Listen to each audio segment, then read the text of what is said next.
Chers collègues, je vous propose de commencer la réunion de notre commission, sachant qu'un certain nombre de commissaires vont bien évidemment nous rejoindre dans cette enceinte. Donc nous avons un ordre du jour assez chargé, puisqu'après l'audition de M. Dominique Tillot, directeur général de la Compagnie des Alpes, nous aurons l'examen du bilan annuel de l'application des lois avec un certain nombre de nos commissaires qui ont été rapporteurs sur les lois, qui nous feront une synthèse du niveau d'application de la loi qui a été votée, dont ils ont été rapporteurs.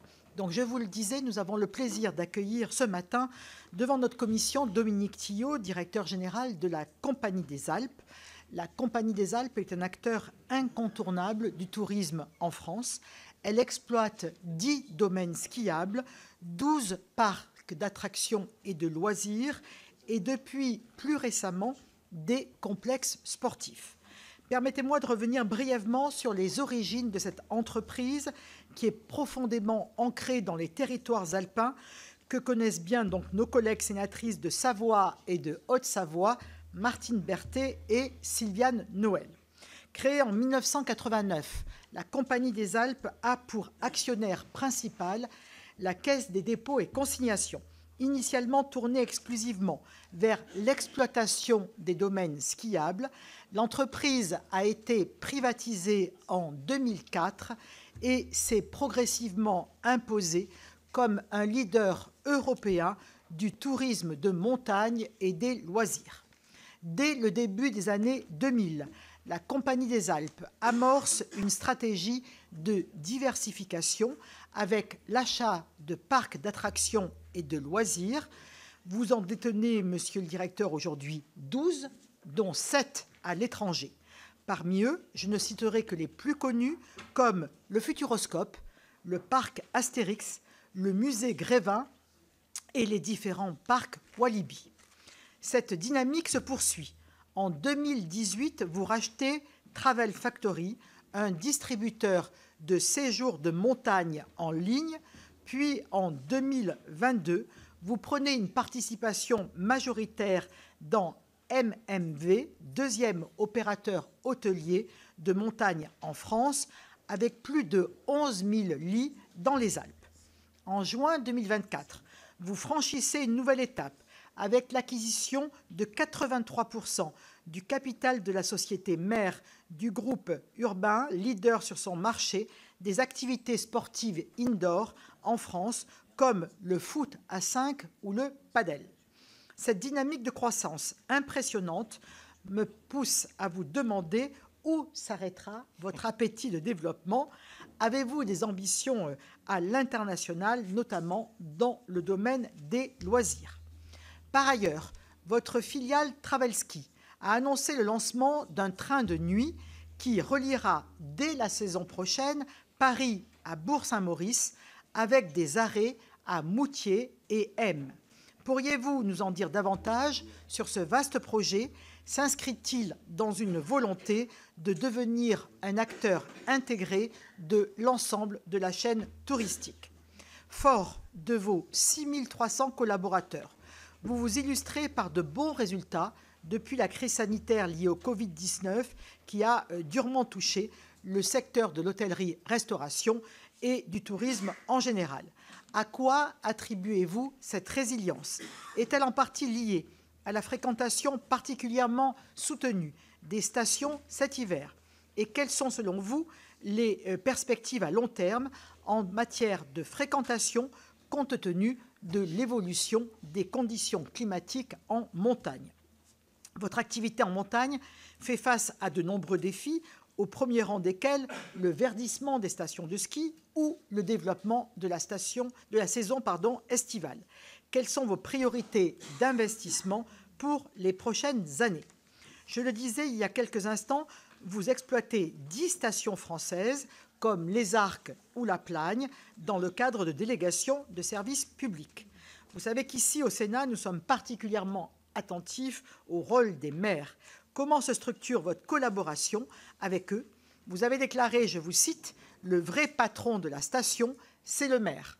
On propose, il dispose. On est un compagnon de territoire et pas seulement quand ça va bien. » Certains élus ont toutefois fait le choix de ne plus collaborer avec vous. En 2019, les Deux Alpes, ou encore plus récemment Tignes d'ici 2026. Comment interprétez-vous ces décisions? De manière générale, comment les associez-vous à la gestion et à l'évolution des stations? Par ailleurs, plusieurs collectivités manifestent une volonté de mieux encadrer la fréquentation touristique. C'est le cas de Chamonix, qui a décidé en mars dernier d'interdire dans certaines zones de son PLU les nouvelles constructions de résidences secondaires, conformément à la loi du 19 novembre 2024 que notre commission avait examinée. Comment adaptez-vous votre stratégie de développement touristique à ces nouvelles orientations locales? Enfin, je terminerai sur une note plus prospective. Quel impact voyez-vous des JO d'hiver 2030 dans les Alpes sur votre activité, Alpes du Nord mais aussi Alpes du Sud? Comment allez-vous y être associé? C'est un sujet d'actualité pour notre commission puisque nous examinerons mi-juin le projet de loi relatif à l'organisation des Jeux olympiques et paralympiques de 2030 dont Martine Berthet, sénatrice de Savoie, sera rapporteure pour notre commission, puisque notre commission est saisie, au fond, je crois, au fond, d'un certain nombre d'articles qui figurent dans le projet de loi organisation des JO et paralympiques de 2030, dont la commission, au fond, sera la commission des lois. Voilà, monsieur le directeur général, les sujets principaux que notre commission souhaite aborder avec vous. Mes collègues ne manqueront pas de les compléter à la suite de votre intervention. Avant de vous céder la parole, je rappelle que cette audition fait l'objet d'une captation vidéo et qu'elle est diffusée en direct sur le site du Sénat. Et après votre intervention, je donnerai la parole à Sylviane Noël, qui est sénatrice de Haute-Savoie, mais qui est aussi qui anime le groupe d'études sur le tourisme, et puis ensuite à la deuxième locale de l'étape des Savoies, à Martine Berthet, sénatrice de Savoie. Monsieur le directeur, je vous laisse la parole, et c'est avec bonheur que je vous retrouve, puisque vous avez été directeur des aéroports Nice-Côte d'Azur il y a quelques années de cela. Voilà. Merci Madame la Présidente. Bonjour Mesdames les sénatrices, Messieurs les sénateurs. Peut-être en introduction, pour ceux qui notent, vous l'avez déjà rappelé, vous avez rappelé l'historique. Effectivement, la Compagnie des Alpes a été créée à l'époque par la Caisse des dépôts en 1989 pour reprendre un certain nombre de stations qui étaient en faillite. D'ailleurs, de la même manière, quelques années plus tard, la Compagnie des Alpes a été amenée à reprendre le Futuroscope et le parc Astérix, qui se trouvaient également dans la même situation. Et vous l'avez rappelé, aujourd'hui, la Caisse des dépôts détient 40%. Je salue la commissaire. Détient 40% du capital, avec le reste étant coté en bourse. Par ailleurs, il y a également une participation d'à peu près 5% qui est détenue par le département de Savoie, avec la région Auvergne-Rhône-Alpes. En quelques mots, donc, je vais commencer par la raison d'être. En fait, nous, on est concentré sur deux métiers, enfin un métier qui est les loisirs réels. Donc, on ne joue pas aux jeux vidéo sur son canapé. Nous, c'est des expériences de vie réelle, entre amis, en famille, entre collègues. Et c'est ça qui crée le substrat un peu et l'objectif que nous nous sommes donnés. Et ça, dans un cadre de création de liens sociaux. Et donc, sur nos sites, vous pourrez retrouver toutes les classes sociales, les CSP, comme on dit. Il peut y avoir au même moment, au même endroit, des personnes qui sont d'origine, j'allais dire, complètement différentes en termes de CSP, comme on dit, catégorie socio-professionnelle. On peut avoir le prince Albert qui vient en famille pendant 4 jours au parc Astérix et qui va en même temps dans le parc Astérix se retrouver avec des jeunes qui viennent de la cité proche de Creil. Voilà, et donc il y a peu d'endroits aujourd'hui, mais enfin vous le savez, où on peut avoir une telle mixité d'espace et de temps. Donc on est sur ça c'est très important pour nous. Et avant de parler de la stratégie et de l'organisation de l'entreprise, il y a deux sujets qui sont des méta-sujets entre guillemets, avant de parler encore une fois de stratégie. C'est que nous avons l'ambition pour chacun de nos sites d'atteindre le net zéro carbone en scope 1 et 2 d'ici 2030. nous pourrons y revenir. Nous avons fait 72% du chemin à l'heure où on se parle. Et c'est un objectif qui est complètement transversal, puisque même nous sommes cotés en bourse, nous publions nos comptes en euros et en kilos de CO2. Et les deux sont validés par nos commissaires aux comptes. Je crois qu'on est les seuls aujourd'hui à faire ça. On a montré une trajectoire et on suit la trajectoire année après année. Je précise que c'est sans compensation. L'histoire de compensation carbone, nous n'avons pas recours à ce genre de choses. Au Moyen-Âge, on appelait ça des indulgences. Maintenant, le mot moderne, c'est compensation carbone. Donc, on n'a pas la neutralité carbone en faisant un chèque. C'est pas ça du tout ce que nous cherchons à faire et pour ainsi dire, c'est carrément interdit. Le deuxième sujet qui est un méta-sujet pour nous, c'est l'accidentologie au travail. Nous sommes dans des lieux, quels que soient nos métiers, accidentogènes et donc on a un très gros effort, une très grande vigilance sur ces sujets-là. Ensuite, nous sommes organisés en 3 divisions. La première division, j'allais dire, par ordre d'apparition à l'écran, c'est bien sûr les domaines skiables. Nous exploitons, vous l'avez dit, Val d'Isère, Tignes, les Arcs, la Plagne, les Ménuires, Méribel, Serre-Chevalier et Grand Massif, Flaine, Samoin. Et donc, ce sont globalement des domaines de haute altitude, dont les différents modèles climatiques, y compris le pire, c'est-à-dire le scénario RCP 8.5, nous amènent à considérer qu'on a 50-60 ans de pérennité pour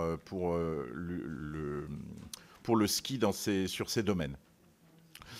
Suivant, il n'y a pas seulement l'altitude, il y a aussi l'exposition, etc., qui compte.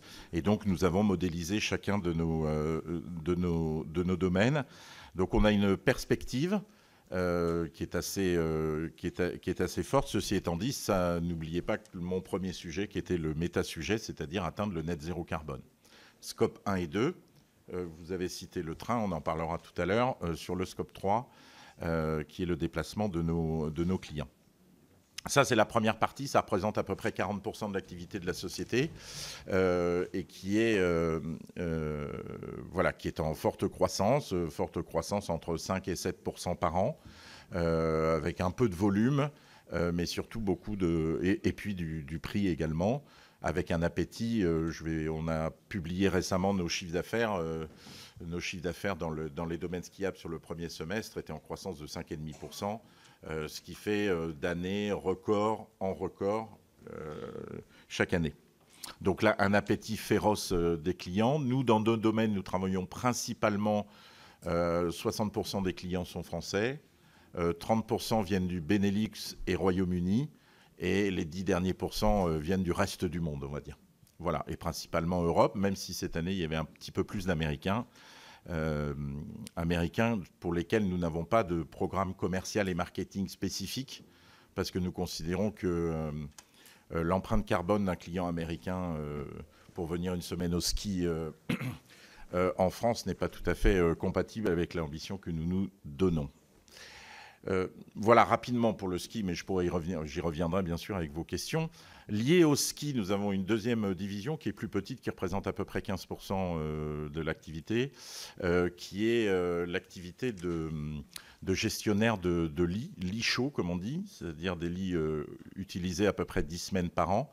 Nous sommes le premier gestionnaire de lits chauds des Alpes, 30 000 lits à peu près. Dans ce métier-là, il y a MMV, vous l'avez dit. On vient aussi de prendre une participation dans Terrescence, qui est un gestionnaire de lits un peu 4 étoiles plus, on va dire. Et puis, nous avons... donc ça, c'est Résidence Club et Village Club, pour les familles, principalement. Et puis ensuite, nous avons le premier réseau d'agences immobilières des Alpes, qui s'appelle Mountain Collection. Et puis le premier opérateur digital, tour opérateur digital qui s'appelle Travelski, vous l'avez cité, et c'est dans Travelski, puisqu'il package l'offre de manière globale, que nous avons logé, et l'annonce du train, j'y reviendrai encore une fois. Cette année, train de nuit qui commencera le 19 décembre, même si nous avions testé il y a quelques années, à mon arrivée en 2021, de rétablir le service Eurostar entre Londres et Bourg-Saint-Maurice. Voilà. Malheureusement, le partenaire dominant de l'époque n'a pas souhaité poursuivre sur cette voie-là. C'est dommage parce que ça marchait très très bien et c'était vraiment du transfert modal, qu'on pourrait dire, entre l'avion évidemment et le train. Voilà, ça c'est le deuxième métier, c'est hospitalité et distribution. Et puis le premier métier en chiffre d'affaires qui représente à peu près 45% du groupe, ce sont les domaines de loisirs. Donc vous avez cité les noms des parcs sur lesquels nous sommes des très gros employeurs, très gros investissements.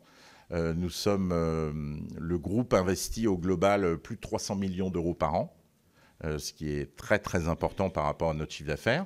Donc nous sommes un groupe qui a une forte intensité capitalistique et qui a une forte intensité humaine en termes d'emploi, parce que 6 000, vous l'avez cité, Madame la Présidente, 6 000, c'est les équivalents temps plein, mais en fait, c'est 12 000 personnes, parce qu'on travaille beaucoup avec des saisonniers.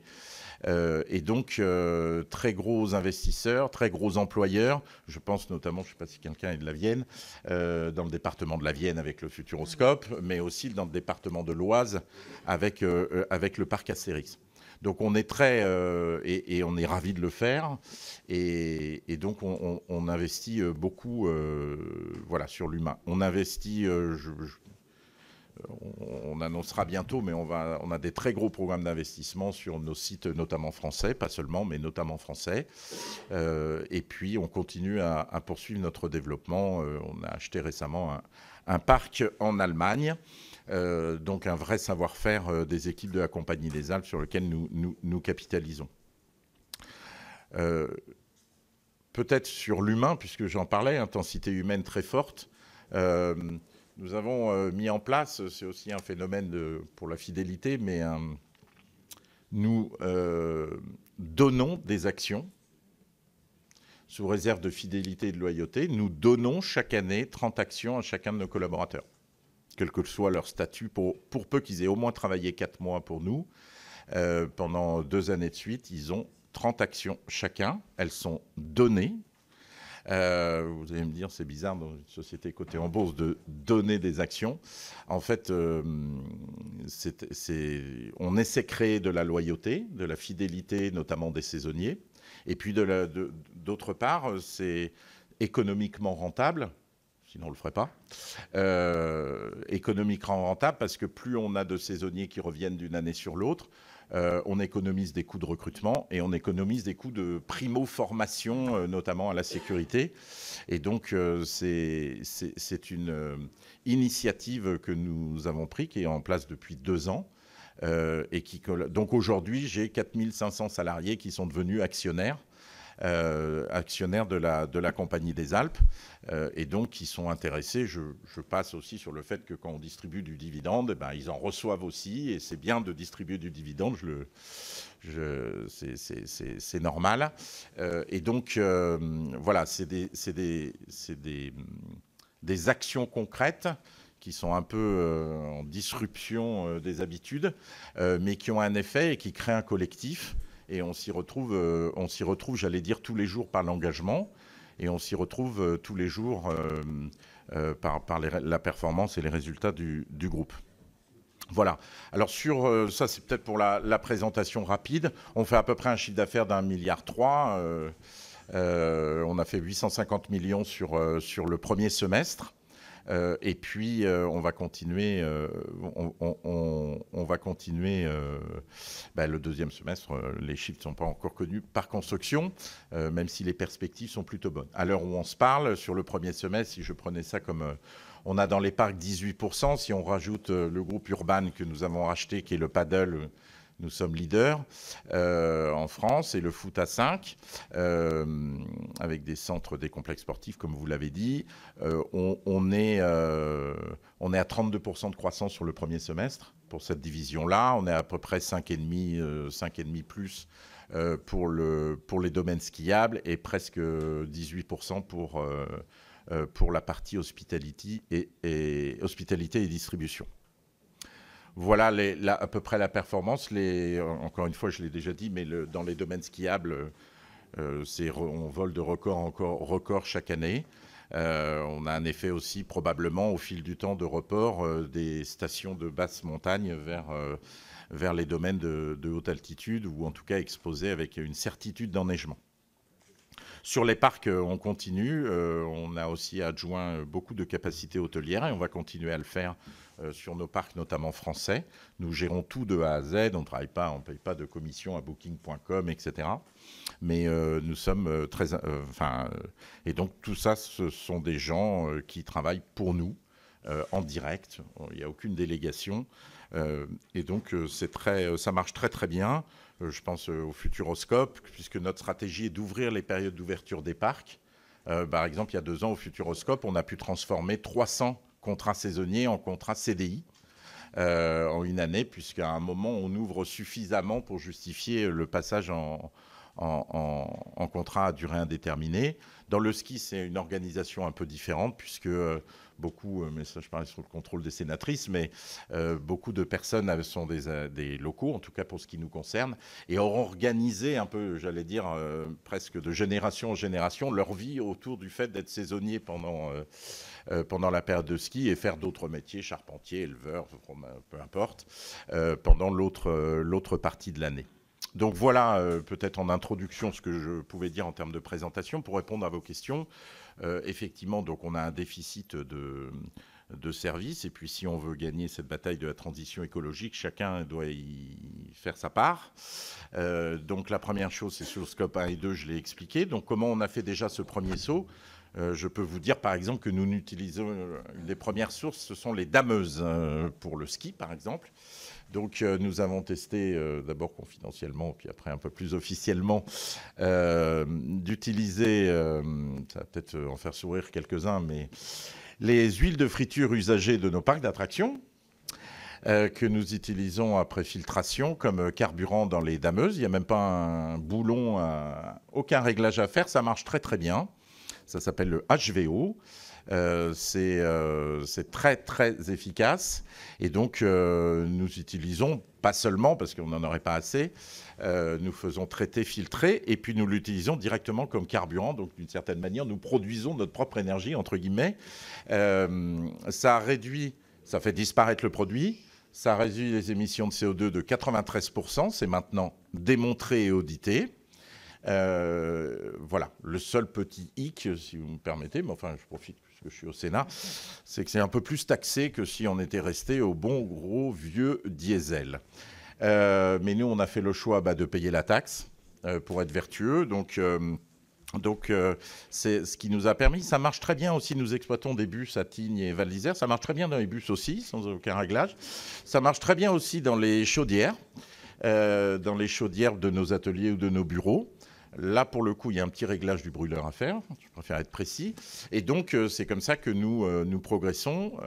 Et donc, aujourd'hui, avec la taxe, ce n'est pas rentable pour un industriel, parce qu'on l'avait nous-mêmes imaginé d'avoir une filière de collecte de ces produits pour pouvoir les utiliser. Alors, il se trouve que la semaine dernière, on a signé un accord avec d'autres opérateurs européens de ski sur justement échanger nos meilleures pratiques sur la transition écologique, mais pratico-concrètes. Et je me suis rendu, c'était à Innsbruck, au salon de la montagne d'Innsbruck, et je me suis arrêté sur l'aire d'autoroute, et il y en a à la pompe en Autriche. Donc sur les stations-service autrichiennes, vous pouvez acheter du HVO plutôt que de mettre du diesel. Voilà, c'est 93% de moins. Et c'est une technologie du siècle dernier et encore pas tout à fait de la fin. Et ça marche très très bien. Certains opérateurs nous ont emboîté le pas. Et donc dans les Alpes françaises, mais ça a un coût, et voilà. Donc nous, on a décidé de le prendre. Tant mieux pour les finances publiques, mais c'est vrai que beaucoup d'opérateurs, et une dameuse, c'est un engin de travaux publics, donc en fait, on pourrait passer tous les engins de travaux publics demain au HVO, ça ne poserait aucun souci. Voilà, ça c'est pour vraiment en concret, comment on fait pour atteindre notre objectif, qui est assez ambitieux, puisqu'il y a encore une fois pas de compensation. Ensuite, il y a le scope 3. le scope 3, vous l'avez dit, sur le rétablissement du train. Donc on avait rétabli l'Eurostar, voilà. La SNCF a souhaité arrêter. Donc on a fait un appel d'offres européen pour trouver des opérateurs. On n'en a pas trouvé, personne n'a répondu. Et donc on a une start-up qui a trouvé des voitures couchettes. C'est un actif rare en Europe, qui sont en rénovation. Et donc, nous sommes son client de lancement. Et pour dérisquer le projet et lui permettre de se pérenniser, nous avons acheté tous les trains de toute la saison. Et donc, nous allons packager avec des offres d'hébergement pour nos clients. Les ventes sont ouvertes, d'ailleurs. Il y a la possibilité, d'ailleurs, je le dis parce qu'il y aura des compartiments. Hein, c'est un peu... Ceux qui ont vécu ça, il y aura des compartiments réservés pour les femmes. On aura aussi la faculté de réserver la totalité d'un compartiment pour des familles. Et donc, on va essayer d'avoir un produit un peu innovant qui ravivera des souvenirs pour certains, ceux qui aimaient les voyages en train de nuit. Donc, comme quoi, c'est possible de faire du train en France et de faire du train de nuit en France. On le fait de Paris. Initialement, on avait prévu un Lille-Paris-les Alpes. Mais compte tenu des travaux et des difficultés, on s'est contenté cette année de le faire depuis Paris. Voilà, et nous travaillerons aussi avec un opérateur qui est une association qui est l'UCPA pour leur proposer aussi des places dans le train. Donc tout ça est en cours et les ventes ont débuté hier. Voilà. Et alors, comme quoi, on n'est pas... Puisque les premières ventes, c'était une famille de 5 personnes qui va à Val Thorens. Vous voyez, Val Thorens, ce n'est pas une station qu'on exploite. Donc, vous voyez, si on est plus que cuménique. Voilà. Non, donc ça, c'est un point important. Et là, on fait du transfert... à minima voiture particulière, à maxima avion, alors pas de Paris, mais à maxima avion, vers un mode qui est aujourd'hui plus doux, même s'il n'est pas complètement neutre au sens sans compensation, mais en tout cas, on fait un premier pas. Donc, c'est vrai que nous prenons un risque financier significatif. Mais comme nous sommes leaders dans les Alpes, si nous, on ne le prend pas, personne d'autre ne le fera. Donc, il faut le tenter. Il faut tenter le produit, donner une chance au produit pour 1 an, 2 ans. L'Eurostar, la première année, on a à l'époque le Travel Ski Express. On avait perdu de l'argent la première année, mais la deuxième année, on était à l'équilibre. Et voilà, c'est notre mission de faire ça. Et de là, cette fois-ci, on espère de ne pas en perdre quand même. Mais le produit doit s'installer dans la durée. Et puis, on va essayer de le rendre un peu plus ludique, une expérience différente de ce qu'elle a été dans le passé.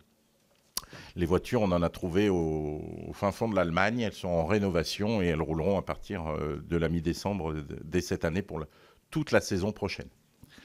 Voilà ce qu'on pouvait dire sur ce sujet-là. Après, donc on a voilà la montagne, peut-être, mais je vous ferai passer parce que alors j'ai pas prévu assez de copies, mais si forcément ça vous intéresse, il y a une étude qui a été sortie par le Conservatoire national des arts et métiers, sponsorisée d'ailleurs par notre think tank à nous interne, qui s'appelle Changeons d'air, qui est sur la typologie des communes des Alpes et des stations de ski des Alpes.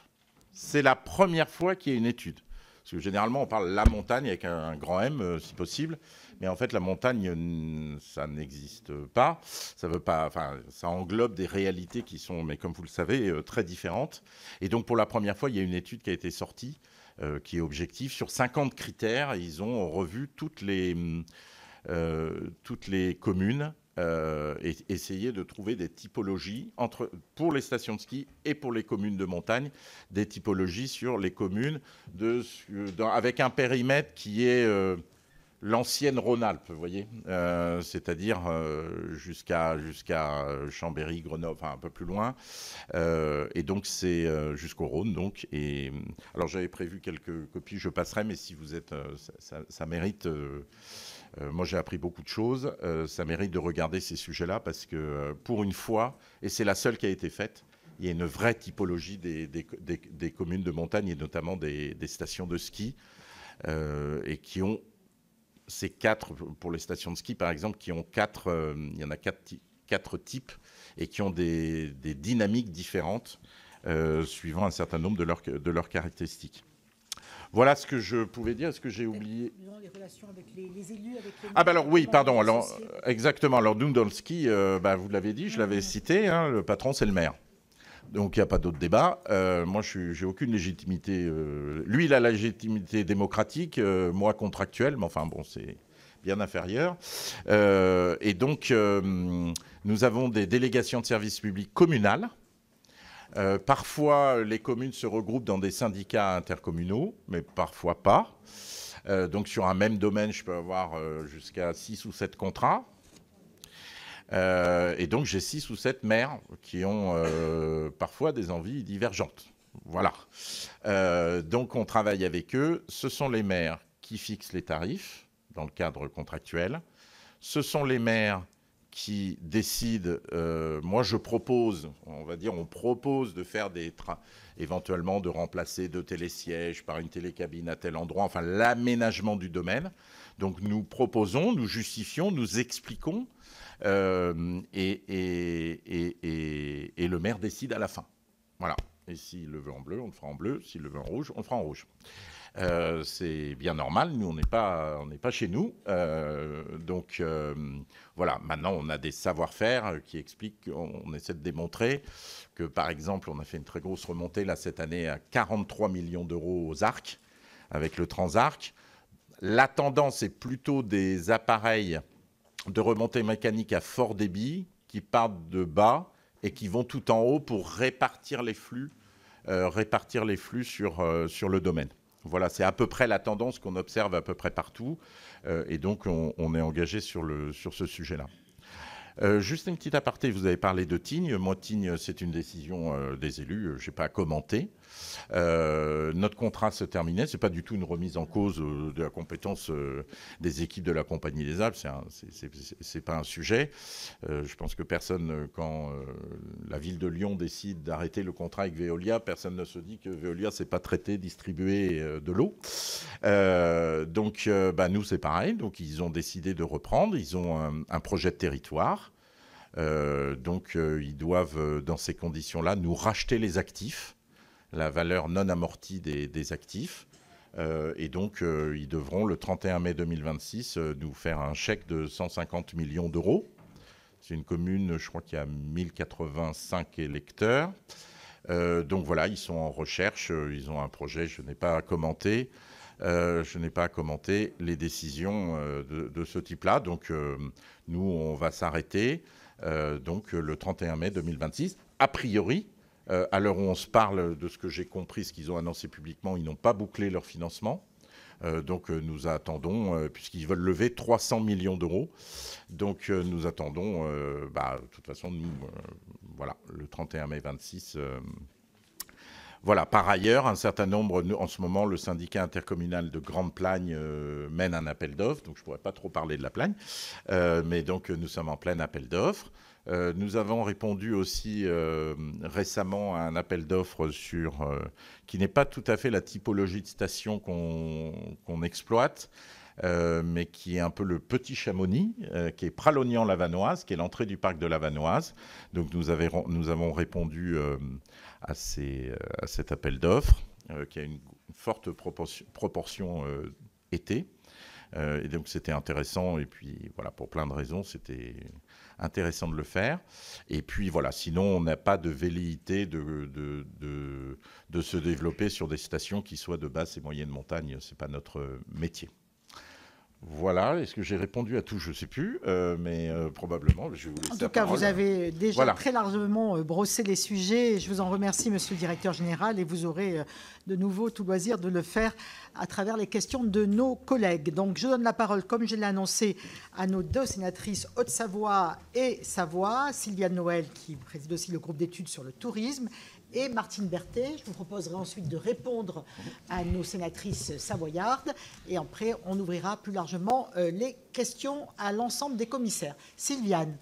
Merci Madame la Présidente, Monsieur le Directeur Général. Bonjour. En tant que sénatrice de Haute-Savoie et donc présidente du groupe d'études de travail, tourisme de la Commission des affaires économiques, je souhaitais vous interroger sur un sujet qui me tient à cœur, c'est celui de l'avenir de nos stations de montagne. J'ai reçu, dans le cadre de ce groupe de travail, il y a à peu près 1 an, les représentants de l'ANMSM, de Domaines skiables de France et de la Cour des comptes, à la suite de la publication du rapport de cette dernière sur les stations de montagne face au changement climatique, un rapport qui avait fait grand bruit et qui est devenu le symbole du ski bashing que nous déplorons tous depuis quelques années. Ce rapport était assez pessimiste sur leur avenir. Il estimait que seules quelques grandes stations disposant de la fréquentation et de l'altitude nécessaires pour amortir de lourds investissements allaient s'en sortir. Le rapport était en outre très mitigé sur les stratégies de diversification qu'ils estimaient, je cite, qu'elles reproduisaient le même modèle de ski. Le même modèle économique que le ski. J'aurais souhaité avoir votre avis sur ces questions-là. Quel regard vous portez sur ces conclusions? Quelle est votre expérience et comment vous adaptez votre stratégie? Et enfin, ce rapport dénonçait le manque de planification de l'État sur l'adaptation au changement climatique des stations de ski. En tant qu'exploitant, qu'attendez-vous de l'État? Je vous remercie. Merci Sylviane. Martine Berthet. Merci Madame la Présidente. Monsieur le Directeur Général, donc, comme l'a indiqué notre Présidente, je serai rapporteure du projet de loi relatif à l'organisation des Jeux Olympiques des Alpes 2030. Je suppose que vous êtes associé en tant qu'opérateur important de la montagne, ou du moins consulté dans le cadre de ce projet de loi qui va nous être soumis prochainement, en tout cas en tant qu'exploitant important de domaines skiables, mais aussi en tant que gestionnaire d'hébergement. Avez-vous des suggestions à nous formuler, notamment concernant les sujets de logement, d'urbanisme et de tourisme qui seront examinés par notre commission?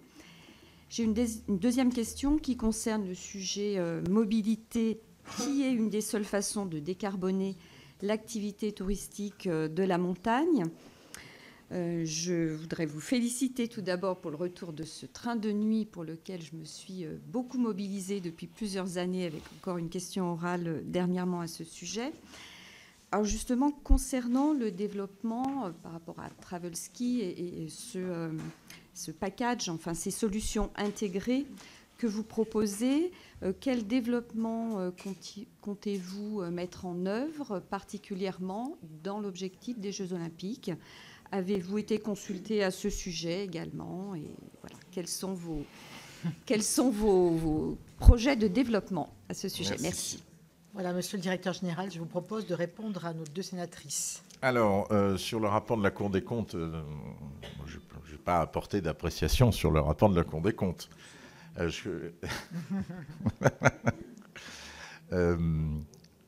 y a un peu un mélange de tout. Voilà. Il y a un mélange de tout. Il y a des classements que d'aucuns pourraient trouver arbitraires entre tel ou tel. Ce n'est pas seulement une question de haute altitude. Je crois que tout ça est simplifié. Quand on est à Serre-Chevalier, par exemple, pour prendre une station de la région sud que nous exploitons, on a des phénomènes de ce qu'on appelle retour d'Est, comme on a à Val d'Isère d'ailleurs, et qui fait que l'altitude a moins d'impact sur l'enneigement. C'est-à-dire même si on a un peu moins d'altitude, on a plus d'enneigement en fait que dans d'autres stations. Vous connaissez Grand Massif, où là il n'y a pas de retour d'Est, où là la situation est peut-être un petit peu plus problématique sur les points bas. Sur le modèle diversification été, alors moi je ne l'aurais pas exprimé de la manière, encore une fois, je ne porte pas de jugement sur le rapport de la Cour des comptes. En fait, si c'est faire des activités non rentables l'été, en comptant sur le fait que la perte de l'été est compensée par les gains de l'hiver, bah ça, c'est renforcer le modèle du ski. Première chose. Deuxième chose, ce n'est pas la même typologie de clientèle, ce n'est pas le même investissement, j'allais dire, en termes de coûts de vacances. Nous, on l'a fait dans quelques endroits, mais on n'est pas partisans de couvrir les Alpes de Luche-sur-Aille et de Tyrolienne.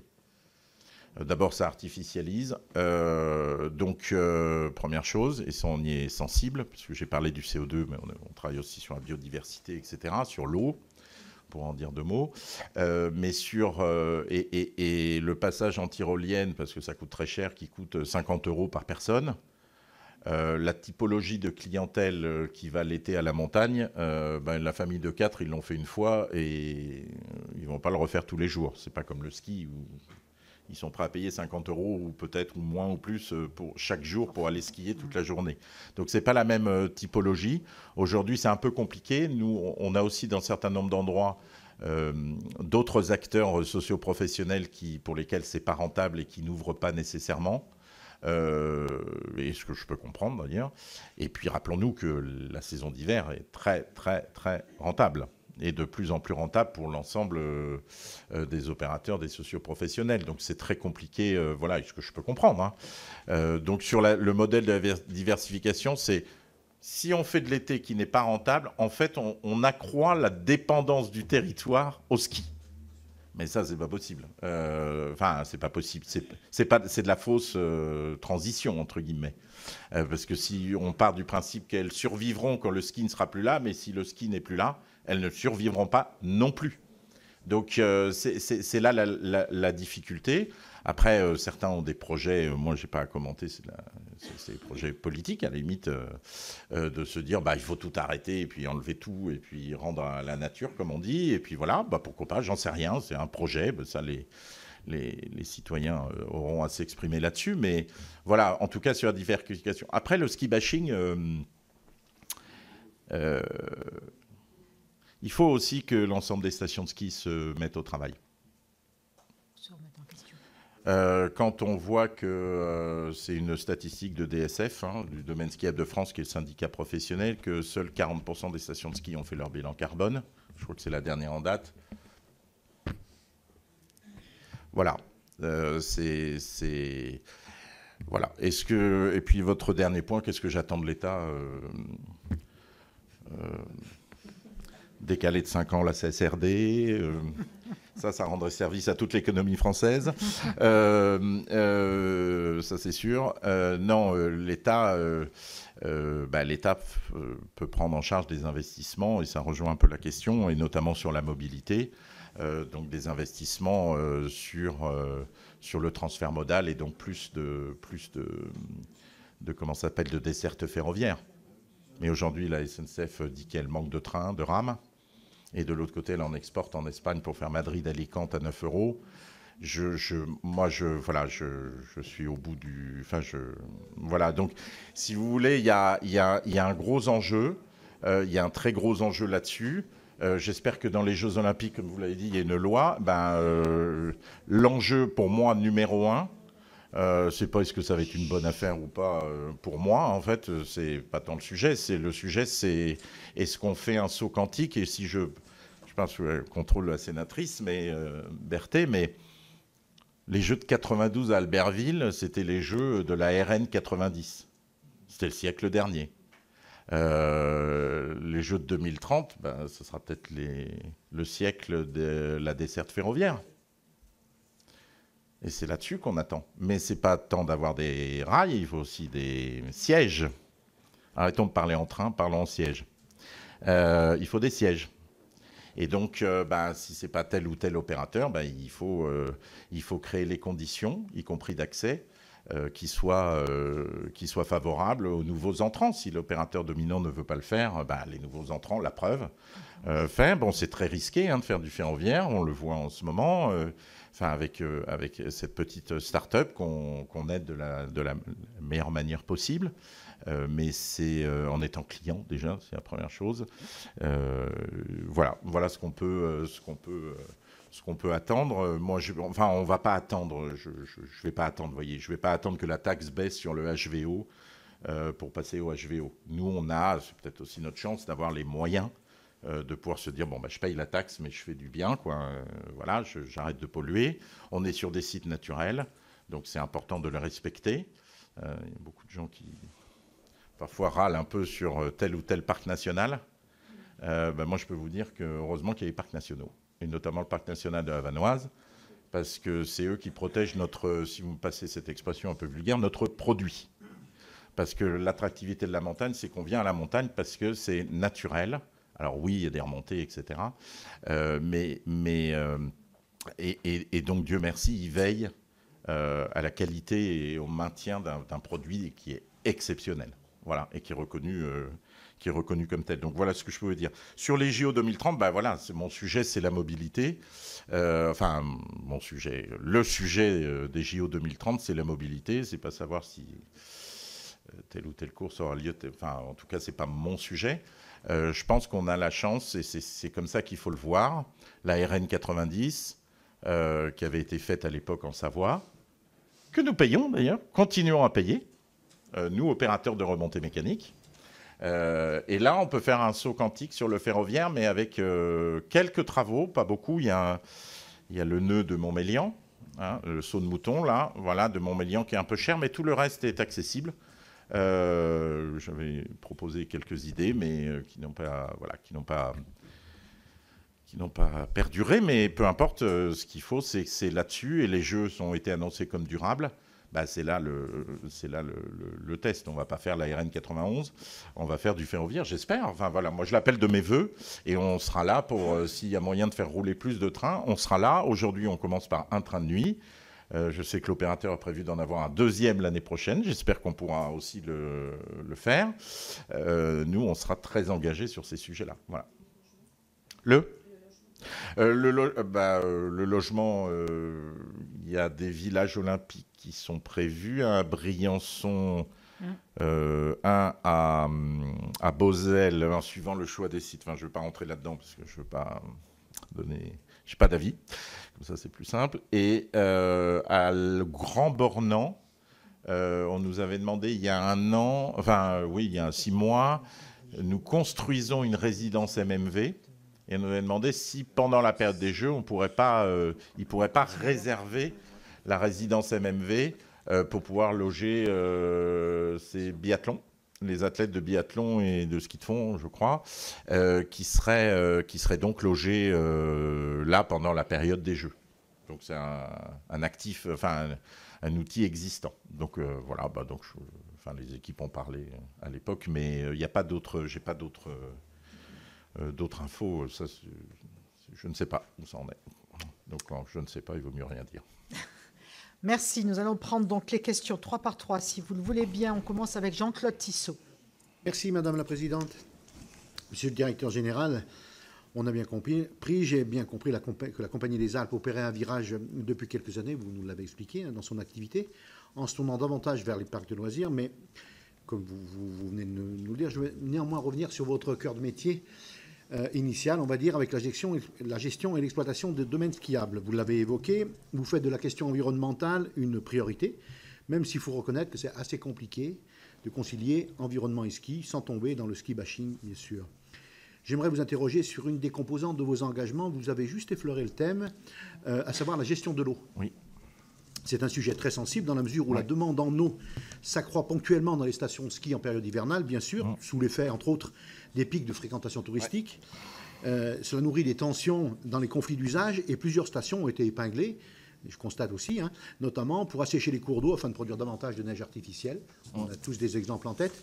Et vous indiquiez en 2023 mettre en place, je cite le terme, la phrase exacte, un écosystème de recherche et de mesure de l'utilisation de la ressource en eau dans le but de limiter l'impact de nos activités et les éventuels conflits d'usage. Ça, c'était le titre de l'étude. Voilà. Donc, est-ce que vous pouvez nous dire où en est cette recherche? Dans quelle mesure, aujourd'hui, vous prenez en compte la question de l'eau? Et est-ce que l'accaparement de l'eau au profit de l'industrie du ski est une réalité, vraiment? Merci Jean-Claude. Viviane Artigalas. Merci Madame la Présidente, merci Monsieur le Directeur Général de votre présentation. Moi, je sais que vous développez depuis 2018 des projets de production d'énergie renouvelable pour réduire l'empreinte carbone des stations de ski. Donc l'exemple avec Serre Chevalier, que vous avez mis en place un programme combinant 3 sources d'énergie renouvelable, l'hydroélectricité, le photovoltaïque et le petit éolien. Ce programme visait à couvrir 30% de la consommation électrique de la station. Où en êtes-vous par rapport à cet objectif? Est-ce que ce même travail de décarbonation et sur aussi toutes les autres stations, avec pareil ce mix énergétique et au-delà des dameuses à HVO, est-ce que vous avez ce même objectif pour toutes vos stations de ski? Et deuxième question, c'est sur les saisonniers. vous avez déjà abordé, vous avez dit effectivement que vous aviez 6 000 équivalents temps plein, mais que 12 000 employés, donc vous avez énormément de saisonniers. Est-ce que vous avez des difficultés à les recruter, ou est-ce que, on a bien vu que vous essayez de les fidéliser via des actions, est-ce que vous avez d'autres, est-ce que ça marche bien, est-ce que vous avez... Et puis surtout, on sait très bien que ce qui fait venir aussi les saisonniers, les difficultés qu'ils ont, c'est le logement. Est-ce que vous avez une politique de logement de vos saisonniers, soit par des logements propres à la Compagnie des Alpes ou avec des contrats avec d'autres, ou est-ce que vous avez d'autres types de logements, un type des tiny house ou des choses comme ça qui peuvent permettre de les loger? Merci. Bien isolé alors. Merci Liliane, oui, bien isolé. Jean-Marc Boyer. Jean-Marc. Oui, merci Madame la Présidente. Moi, je pense qu'il est important de pouvoir concilier le développement du ski et la protection de la nature et de la biodiversité. Donc c'est ce que vous cherchez, je pense, à faire. Le réchauffement climatique fait qu'effectivement, la neige a tendance à rester beaucoup plus sur les hauteurs et moins sur les stations de moyenne montagne. Et tout à l'heure, vous avez dit que l'activité de ski d'hiver servait à compenser les déficits d'activité d'été, si j'ai bien compris.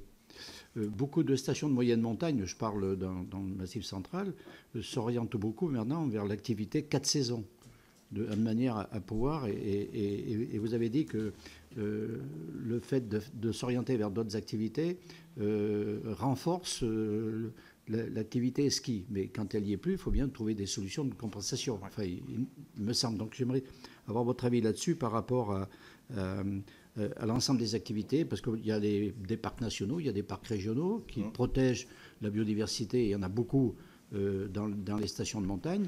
Or, c'est, il me semble, des moyens d'attirer aussi une activité touristique qui est certainement beaucoup moins, je dirais, aisée qu'une activité de ski pur d'hiver, mais c'est quand même une activité qui peut quand même être, je pense, rentable. J'aimerais avoir votre sentiment là-dessus.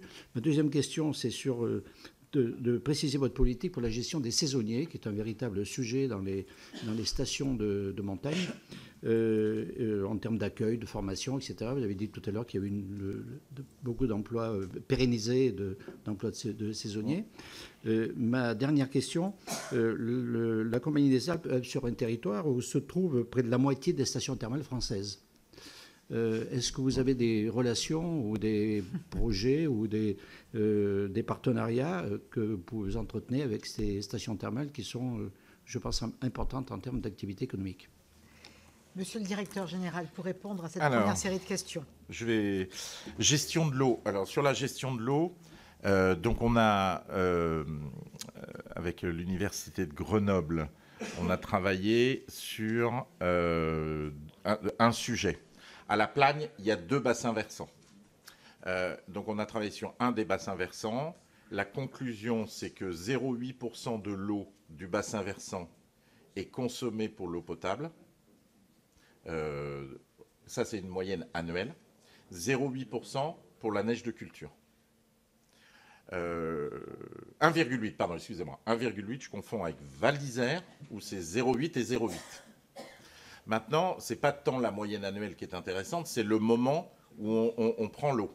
Alors nous, il se trouve que, pour des raisons techniques, on évite de prendre l'eau en eau haute, c'est-à-dire à la fonte, parce qu'elle est chargée de limon, donc on évite de remplir nos retenues collinaires à ce moment-là, parce que ça gomme les pompes. Mais ça tombe bien, parce que... Et oui, puis dernier point, 90% de l'eau part à la mer en 3 jours à peu près. Vous voyez, les 3 données, celles-là, elles sont scientifiques. Pardon. Donc en fait,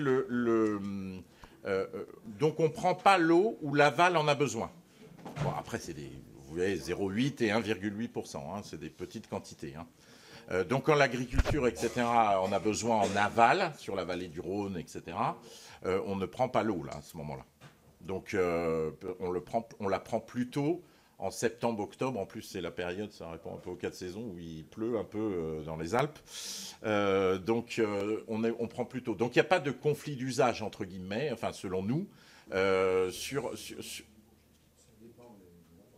Bah, moi, je parle pour mes domaines, hein, excusez-moi. Oui. C'est mieux, voilà. Oui, enfin, parler à la CLUSA, mais Pardon ? En tout cas, c'est prouvé. Donc, on a eu des doctorants qui ont travaillé, enfin, une étude qui a été faite là-dessus. On travaille aussi, on a, nous, embauché un doctorant qui travaille sur la naturalisation des retenues collinaires. Parce que vous voyez, c'est des bâches plastiques, là, enfin, si vous connaissez. Donc ça, c'est pas très... Donc on voudrait renaturaliser, ça fait perdre un peu, mais enfin bon, il y a tout un doctorant qui travaille là-dessus pour voir quelle pourrait être la meilleure façon de faire pour avoir un impact bien plus fort sur la biodiversité. Voilà, donc sur l'eau, on suit ça. C'est vrai qu'on pourrait tenter, mais on peut en prendre, mais c'est des quantités infinitésimales par rapport à ce qui tombe à la fonte.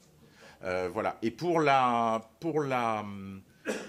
comment ça s'appelle la merde. Oui, l'agriculture, donc ça en amont, il n'y a pas. Et puis on pourra en prendre à la fonte. Pour la neige de culture, le fait de faire de la neige de culture, ça retarde le cycle de l'eau d'1 mois et demi.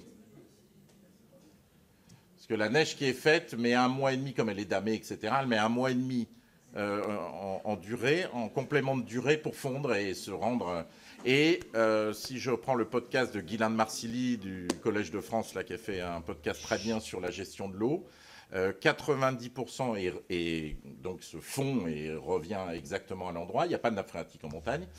Et 10% se sublime ou s'évapore et part à l'est. Voilà. Donc c'est ça. Ça, c'est des données imparables, enfin scientifiques.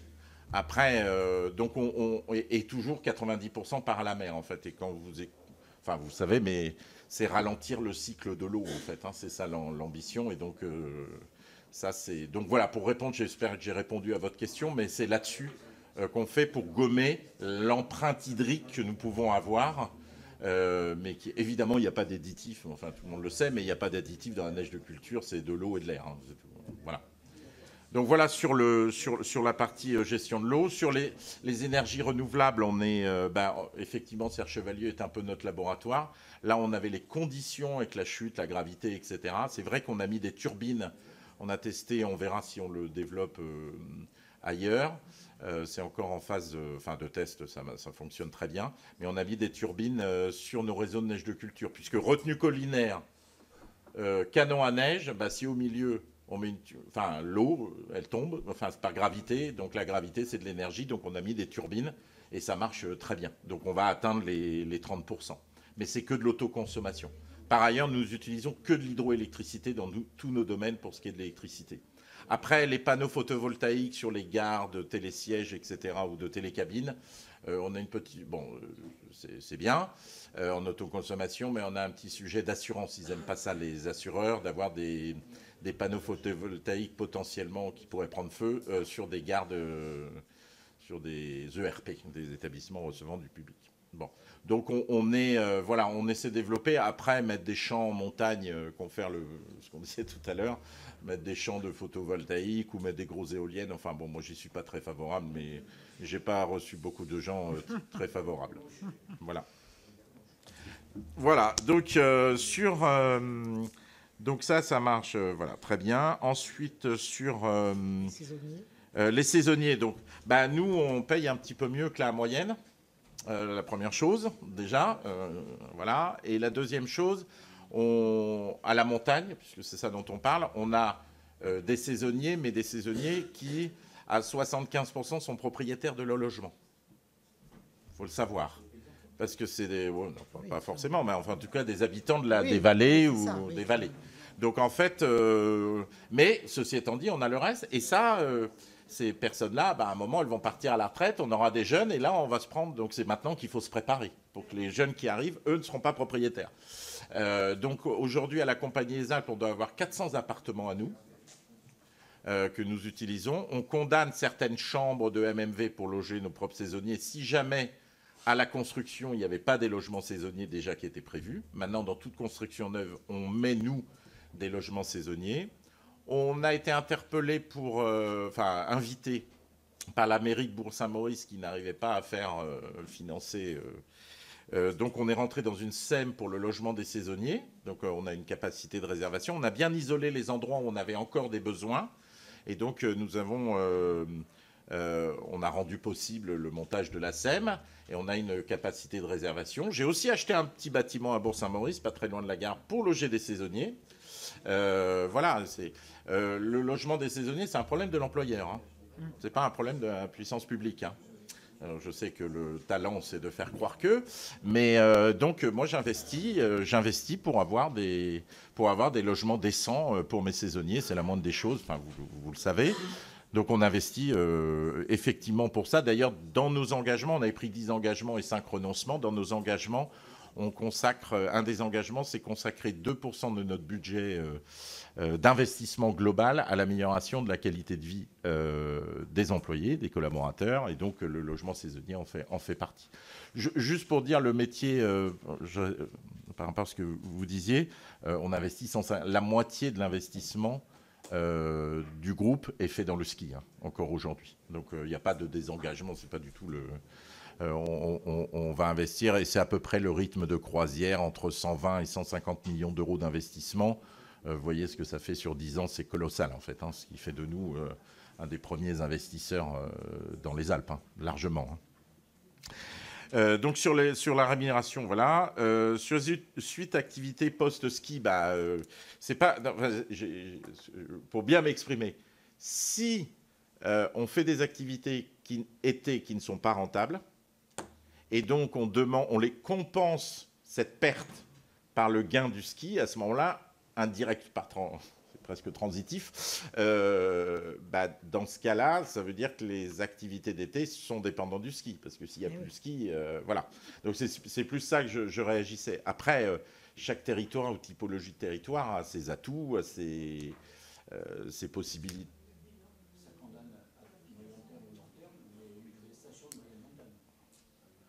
Il faut voir, suivant l'exposition, l'altitude, mais comment elle se situe. Et je pense qu'il y a d'abord le raccourcissement des saisons. Il y a un moment, même si on peut skier 2 mois, c'est plus rentable de faire des investissements lourds. Donc en fait, c'est rentable pour une entreprise privée et à la limite pour une entité publique aussi. Mais ça, c'est un choix politique. Moi, je n'ai pas à commenter. Mais il y avait une station qui a fait beaucoup de bruit là en disant qu'ils avaient arrêté le ski, etc. Ils ont remis 5 millions dans le ski là. Voilà.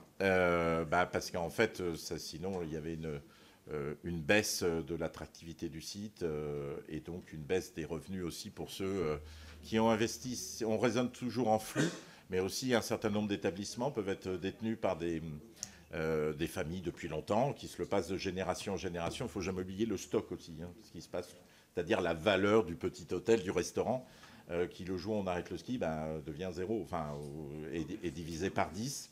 Donc non seulement il n'y a plus de flux, mais en plus la valeur accumulée par des générations disparaît. C'est ça qui est très compliqué et très, très difficile à vivre pour nombre de territoires et de ces entités familiales.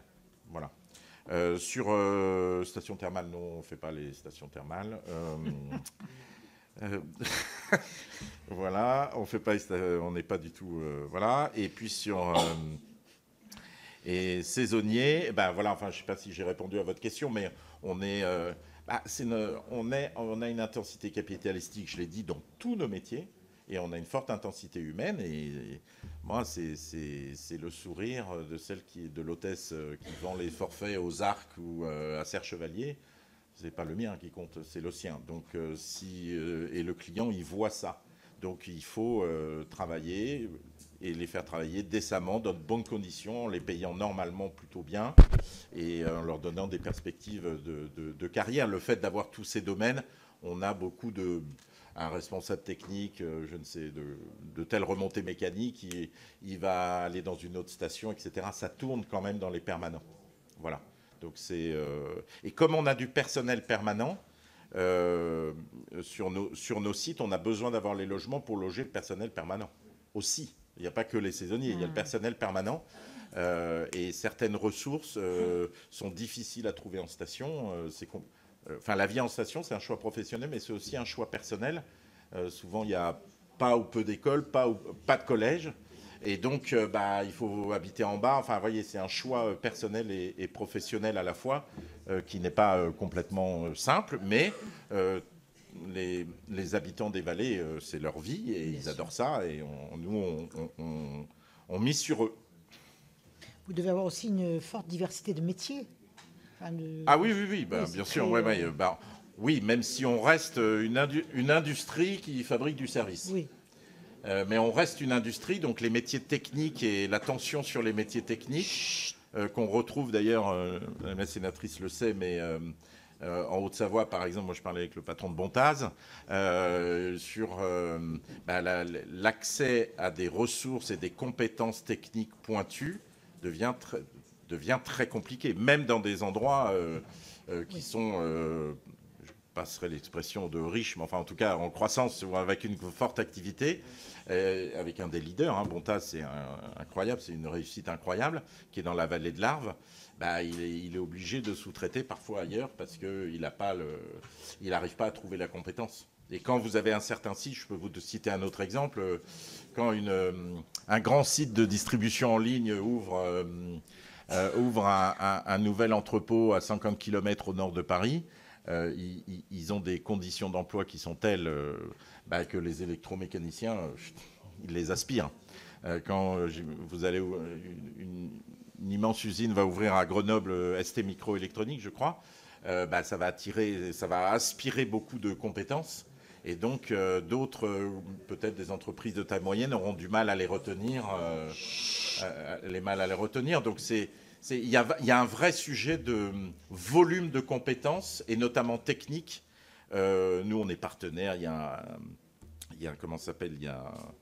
des lycées professionnels un peu remontés mécaniques, etc. On est partenaires. S'il faut tous les prendre, on les prend tous. Je n'ai pas de sujet. Voilà, Voilà. Merci. On continue. Evelyne Renaud-Garabédian. Merci, Madame la Présidente. Monsieur le Directeur Général, votre groupe a engagé depuis un certain nombre d'années un développement stratégique progressif à l'international. Vous n'en avez pas parlé jusqu'à maintenant.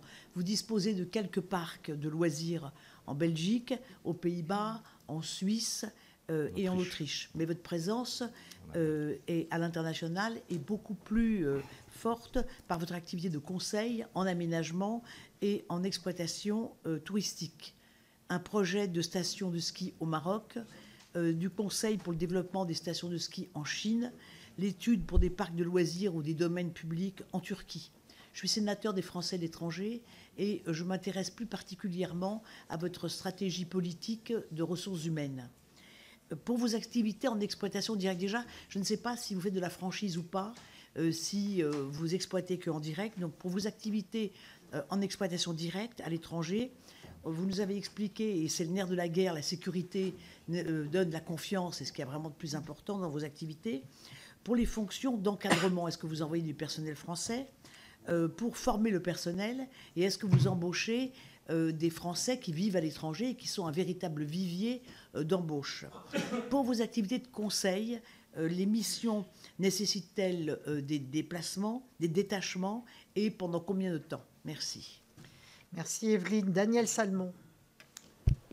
Merci Madame la Présidente. Merci Monsieur le Directeur. Vous avez bien exposé toutes vos préoccupations environnementales et ça fait plutôt du bien dans le contexte où on est aujourd'hui.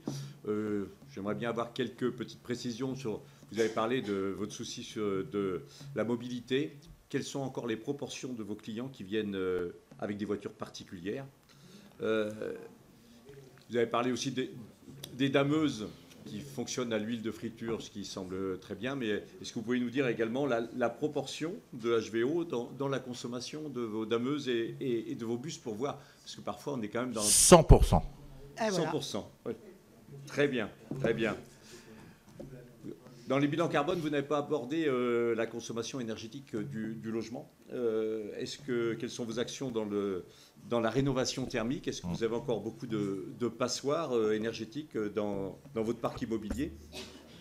Et puis sinon, un autre point concernant plutôt les parcs d'attractions, qui sont souvent quand même, en quelque sorte, des temples de la consommation, et surtout, je pense à l'alimentaire, avec beaucoup de beaucoup de soda, beaucoup des frites d'ailleurs, c'est sans doute pour Redameuse, mais tout ça ne va pas dans le sens, va pas toujours dans le sens d'une bonne alimentation pour prévenir également tout un tas de pathologies de santé avec l'obésité que vous connaissez bien.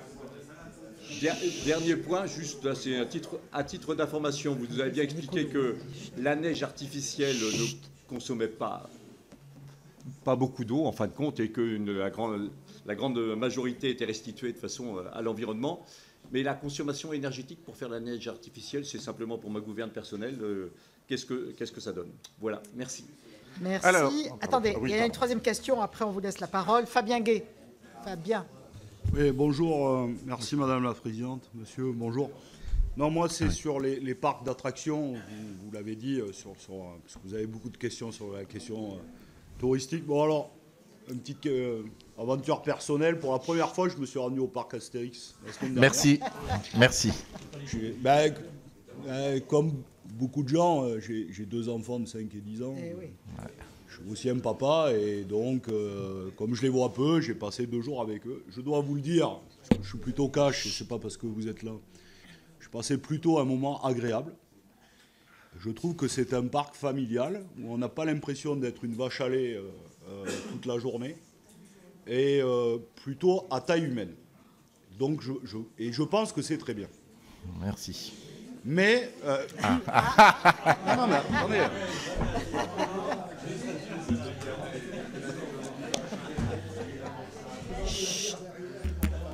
Non, je ne poserai pas une question sur le statut des salariés. Non, mais même si ça m'intéresse, évidemment, le statut des salariés du parc Astérix, comme ailleurs. Non, la question, c'est plutôt un questionnement. Parce qu'il y a une course partout à la croissance extrêmement forte, au gigantisme, dans des domaines des loisirs et de la culture. Je pense par exemple au festival. Et on voit la course, on peut avoir beaucoup et des milliers de festivals en France, et c'est d'ailleurs une de nos forces, mais il y a une course à toujours grossir, à accueillir plus de public. Et c'est pareil un peu dans les parcs d'attractions, où il y a une confrontation, y compris au niveau européen maintenant, avec Europa Park, Disneyland Paris, etc. etc. Et donc, moi, je voulais avoir plus qu'une question, le questionnement que vous vous posez, est-ce que vous allez rentrer dans la stratégie de toujours plus grossir pour accueillir plus de monde, parfois au détriment justement de cette question d'avoir un parc d'attractions à taille humaine et vivable, voilà, contrairement à d'autres, et je ne veux pas accuser certains de vos concurrents, voilà. Et la deuxième question, c'est, après, ça se fait aussi sur l'accessibilité et le prix. Parce que, par exemple, vos concurrents sont extrêmement chers. Maintenant, ils ont pris des décisions, c'est de mettre de l'intelligence artificielle comme la SNCF, où maintenant vous avez des prix qui peuvent varier du simple au double, au triple. Sauf que tout ça, ça ne permet pas à un certain nombre de personnes de pouvoir se rendre à des parcs d'attractions, en plus en famille, et ça coûte quand même relativement cher pour une journée, voire un week-end. Voilà. Donc, quel est votre questionnement en tant qu'industriel? Est-ce que vous voulez garder une taille humaine, peut-être au détriment de bénéfices qui pourraient être plus rentables, mais qui permettent quand même à une partie de la population de pouvoir s'y rendre? Ou est-ce que pour rentrer dans la compétition avec d'autres parcs, vous allez, vous aussi, rentrer dans cette course au gigantisme pour toujours accueillir plus de personnes, avec des manèges toujours plus sensationnels, mais finalement au détriment qu'une partie de la population puisse plus s'y rendre? Et je sais que, par exemple, vous avez fait, je crois, des billets accessibles, enfin, vous avez rendu, je crois, cette année, gratuit pour les moins de 13 ans, etc., ce qui permet, même si ça reste cher, à un peu plus de familles de pouvoir s'y rendre. Voilà ma question aujourd'hui. Merci Fabien. Donc, on vous laisse la parole. Alors, je vais répondre sur les dameuses parce que j'ai dit que 100% était au HVO depuis 2 ans, c'est le cas. Mais on a aussi investi sur... Donc, ça réduit de 93%. Vous avez noté, il reste 7%. Et donc, on a aussi investi sur de la recherche et développement pour passer à l'électrique, ce qui permettrait de gagner les 7%. Pas tout à fait les 7%, j'y reviendrai. Et donc, nous avons nous avons développé avec une entreprise, malheureusement, qui n'a pas survécu, mais on a financé et nous avons la propriété intellectuelle de la dameuse électrique. Nous avons fait un accord. Moi, je considère qu'il faut produire en France.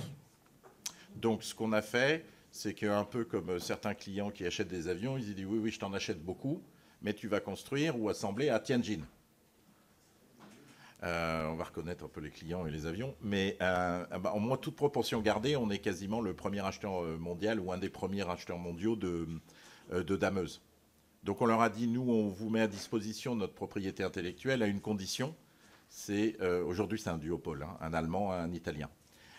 Mais à la condition, c'est que vous puissiez construire une usine en France. Et moi, j'achète suffisamment de volume pour garantir vos coûts fixes. Voilà. Donc, un des acteurs nous a dit non. Et l'autre nous a dit oui. Donc, c'est pour ça qu'en décembre dernier, on a annoncé qu'il y aura une usine, nouvelle usine qui va être créée en France. Alors, je ne sais pas encore vous citer enfin, il citera lui-même le site. Mais qui créera des emplois et qui sera le pôle mondial pour les constructions de dameuses 100% électriques. Pourquoi on ne gagne pas les 7%? Parce que sur certaines dameuses, il y a des treuils. L'électricité, à l'heure aujourd'hui, elle s'accroche parce qu'il y a trop de pentes. Donc, elle s'accroche à un pieu en haut. Et donc, ça, le treuil, on ne sait pas encore passer à l'électrique. Donc, on va gagner 6 peut-être ou 6,5 des 7%. Mais voilà, il faut être, comme on veut être précis, il faut être précis. Donc, voilà. Sur la consommation énergétique des logements, donc nous, on fait on essaie de faire de la rénovation quand c'est possible. En plus, les logements neufs, par les SCOT, il n'y en aura plus beaucoup d'espace pour faire du logement neuf. Donc, de toute façon, l'enjeu va être la rénovation. Et c'est pour ça, ça m'amène à un point, c'est que le vrai actif stratégique de la montagne, c'est l'hébergement. Ce n'est pas les remontées mécaniques. Vous arrivez à 20 000, vous achetez 20 000 forfaits. Moi, je ne suis pas... Mais en revanche, il faut vous loger sur place. Et donc, il y a un sujet qui touche aussi les habitants permanents, mais qui touche aussi les saisonniers. Aujourd'hui, si j'ai un cas en tête sur une résidence où moi, je voulais la racheter pour en faire un outil à la location, après rénovation, etc. Mais moi, quand j'achète ce bâtiment, je dois le désamianter, ce qui est à peu près normal. Je dois le désamianter, et comme je vais le garder pour le louer en bloc, je dois aussi le passer en ERP, alors que c'était bâtiment d'habitation qui n'était pas aux normes ERP actuelles. En revanche, si je l'achète avec le statut marchand de biens, j'ai pas besoin de désamianter, j'ai pas besoin de passer en ERP, j'accentue, c'est de la spéculation immobilière. Au passage, j'économise beaucoup de frais pour les finances publiques puisque je paye 0,75 de droits de mutation, là où les départements, là où moi je vais payer 5,75. Alors comme c'est des projets avec petite marge. Donc en fait l'outil fantastique pour faire la spéculation, c'est le statut marchand de biens. C'est pour ça que j'avais proposé dans différentes instances, on s'en était vu, d'ailleurs je ne sais pas s'il y avait c'est passé au Sénat aussi dans un amendement, de dire que c'est aux maires, hein, moi je connais les maires, donc c'est aux maires de décider dans leur commune où le statut marchand de biens est disponible ou pas. Alors aux maires ou qui que ce soit d'autres, je ne veux pas rentrer dans de qui, mais du coup, il n'y a plus de spéculation possible. Voilà. Mais pour un exemple, moi, sur cet immeuble-là, un marchand de biens a pu payer, j'ai fait une offre à 20 millions, il a pu payer 32 millions. Parce qu'il n'avait pas l'obligation de passer en ERP et parce qu'il n'avait pas l'obligation de désamianter. Donc en fait, du coup, derrière, il fait de la vente à la découpe, hein, puisque le statut, il faut vendre avant 5 ans, enfin 50% avant 3 ans et 100% avant 5 ans. Donc il fait les travaux, il ne paye pas de droit de mutation et derrière, il vend à la découpe pour faire des résidences secondaires au détriment des habitants permanents, des habitants saisonniers et des clients éventuellement. Sur donc la consommation énergétique. Après, en France, je crois que la moyenne, j'avais regardé, la moyenne par habitant, c'est 38 mètres carrés en France. Hein. C'est chauffé à 70% par une énergie fossile. Ça, c'est la moyenne française. La montagne, c'est 10 mètres carrés, c'est chauffé à 80% par de l'électricité. Donc, en termes d'impact, Et quand le client est à la montagne, il n'est pas chez lui. Donc j'aimerais bien voir l'impact différentiel, en fait. Et je ne suis pas sûr qu'en termes d'émissions de CO2, ça ne veut pas dire qu'il ne faut pas rénover tout ça. C'est ce qu'on fait, hein. Il n'y a pas de sujet, parce que ça coûte tellement. Ça coûte de l'argent, de toute façon. Donc on ne veut pas dépenser de l'argent pour rien, hein. Personne ne veut faire ça. Donc, et du coup, je ne suis pas sûr que l'émergence, en termes de CO2, soit vraiment au détriment de la montagne. Voilà. Alors, sur un logement rénové, je peux vous dire que ce n'est pas du tout le cas. Après, sur la qualité gustative et nutritionnelle des menus que nous proposons. On a des menus veggie partout. On essaie de monter en qualité. Oui, on vend des frites. Parce que les clients en veulent, figurez-vous. Oui. Donc, je suis désolé. Hein. Mais remarquez, si on n'en vendait pas... Hein, ouais. Mais on essaie aussi de se fournir localement sur les limonades, etc. Il y a un certain nombre de produits que les clients veulent et qui ne sont pas faits localement ou qui sont faits dans l'usine la plus proche en France. On achète tous les sangliers qui sont tués par les chasseurs au nord de la Loire pour les servir au parc Astérix. Voilà. Non, mais c'est vrai, c'est une filière, donc voilà, mais c'est pas une plaisanterie. Si vous êtes allé au parc Astérix, vous pouvez manger du sanglier au restaurant. Ça fait partie de l'expérience. Et non, mais au-delà de la plaisanterie, on essaie d'être par exemple, MMV, nos résidences à la montagne, on essaie de se sourcer localement. Ça fait partie de nos engagements d'ailleurs. Et on a même mis dans nos engagements qu'on était, je vais dire une horreur pour un chef d'entreprise, on était peut-être prêt à payer un petit peu plus cher si c'était local. Voilà. Donc, mais il y a certains produits que les clients veulent et ils les veulent, on leur donne et voilà. Donc, dont acte. Mais on essaie d'améliorer, bien sûr, mais voilà. On est passé à la vaisselle non jetable, etc., ce qui, d'un point de vue écologique, d'ailleurs, est pire que la situation antérieure. Je pourrais vous expliquer pourquoi. Donc, ce qu'on pouvait dire sur le... Ensuite, il y avait une question sur le parc Astérix. Le parc Astérix, on fait les deux, en fait, hein, parce qu'une très grande majorité de nos clients, pas grande majorité, mais je dirais à peu près 40% de nos clients, ce sont des clients qui achètent leurs billets par les CSE. Et donc, du coup, ça permet d'avoir des prix qui sont subventionnés par le CSE. Après, là aussi, un peu comme sur les produits qu'on vient d'évoquer, on a une attente d'un certain nombre suivant la typologie de clients que nous ciblons. Donc, si on veut de l'ado, du jeune adulte, etc., il faut faire des choses un peu plus toniques que si on fait du petit enfant, de la famille avec petit enfant. Donc, on essaie dans nos parcs d'avoir la gamme complète. Après, on a Parc Astérix, qui est une franchise incroyable. Ça a été dit, mais on a acheté aussi, je reviendrai sur votre question, Madame la Sénatrice, mais on a acheté aussi un parc en Allemagne, mais on n'a pas les franchises Star Wars, on n'a pas les franchises Harry Potter. Bon, voilà. La course au gigantisme, si vous avez vu le parc Astérix, on va pas, voilà, ça va pas non plus. On va essayer de l'agrandir dans les limites existantes. Voilà. Tout autour, c'est des terrains agricoles et non constructibles. Et il y a même une zone Natura 2000 au nord du parc. Voilà. Donc, on n'a pas du tout l'ambition de toucher à quoi que ce soit uniquement dans nos clôtures. Et donc, on recrée un produit pour pouvoir satisfaire la clientèle et elle vient et elle revient. Donc, merci d'être venu et au plaisir de vous revoir à nouveau.